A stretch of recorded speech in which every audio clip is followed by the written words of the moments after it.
Olá, meus amigos. O Brasil está agora invadido por um noticiário que eu não sei se interessa a maioria da. Aliás, eu tenho certeza que não interessa a maioria da população brasileira, que é o noticiário sobre o julgamento por metade do Supremo. Presta atenção nesse detalhe. Por metade do Supremo, de presumíveis golpistas que funcionaram, na verdade, como vândalos no dia 8 de janeiro de 2023, na sede do Poder Central em Brasília, que estão sendo acusados de terem tentado dar um golpe. Dar um golpe, vamos pensar o que é dar um golpe. Dar um golpe é ter uma força militar a seu favor, ter pelo menos um tanque para invadir algum lugar, o Congresso, o Poder Judiciário, etc., e ter, sobretudo, tropas, né? Não apareceu até agora nenhum tanque, nem um corpo qualquer militar, inclusive os comandantes militares, somente o comandante da Marinha, que apoiou e assim mesmo foi neutralizado pela enorme diferença de tropas do Exército e da Aeronáutica, né? E a acusação interessa um grupo fechado, que é o grupo polarizado.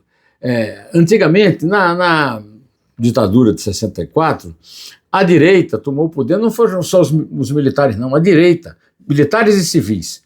O golpe foi dado a partir de um general, o general Mourão, que partiu com tropas do Exército de Minas para o Rio de Janeiro. Mas teve o apoio do governador de Minas, Magalhães Pinto, do governador do Rio de Janeiro, Carlos Lacerda, e do governador de São Paulo, Adhemar de Barros. Ou seja, os três estados mais importantes da federação. Este aí não teve apoio nem do porteiro do Congresso, né?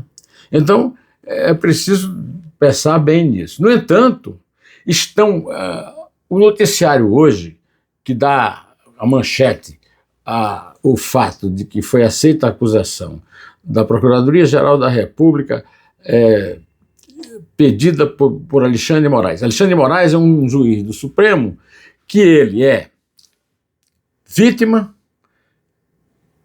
acusador, promotor e juiz. As quatro condições eliminam, aliás, as três primeiras condições eliminam a possibilidade de um julgamento isento. Mas não está nem aí. Ele é que está mandando tudo, que está fazendo tudo, e os outros obedecem cegamente, né? Inclusive conseguiu unanimidade de 5 votos. 5 votos. O Supremo, segundo a Constituição, tem 11 juízes. E para tomar uma decisão dessa, é preciso uma maioria maior do que essa. Então, digam vocês, não, pode ser uma maioria simples. Pode, mas aí com votos em aberto, com as pessoas declarando seus votos, e sendo os 11, isso é uma coisa que foi, aliás, resultado do julgamento da Operação Lava Jato. Quando acabaram com a Operação Lava Jato, que estava combatendo de fato a corrupção no poder público no Brasil e que foi extinta por causa desse tipo de comportamento, dessa elite política que estava completamente envolvida no roubo, na grande corrupção, e com a própria participação do próprio ex-presidente Bolsonaro, que nomeou o Augusto Aras chefe do Ministério Público Federal, ou seja, Procurador-Geral da República, que extinguiu a Operação Lava Jato e que soltou o Lula, que se candidatou a presidente e ganhou a eleição. Não estou discutindo se a eleição foi justa, se a eleição foi lícita, não. Eu estou discutindo esse episódio de vandalismo e as penas que estão sendo aplicadas nele. Olha, tem uma senhora, a senhora Débora Rodrigues, ela é cabeleireira, 2 filhos pequenos em casa, ela na prisão. Alexandre de Moraes está pedindo 14 anos de prisão na acusação desse caso. 14 anos de prisão para uma mulher que pintou de batom a frase "perdeu mané", que é uma frase da gíria dos morros cariocas e que foi usada por Barroso, advogado carioca, mas advogado granfino, né? ligado aos altos grupos financeiros, né? Mas que não tem nenhum poder, o batom não é explosivo, né? Aliás, o golpe não tinha nenhum apoio importante entre os militares e, na verdade, o golpe ele é eliminado na hipótese de ter acontecido pelo fato de que você veja bem, vocês prestem atenção nisso, as pessoas não conheciam umas às outras. Você já viu um golpe em que o golpista ao lado não é seu conhecido? Uma coisa que não foi combinada? Foi né?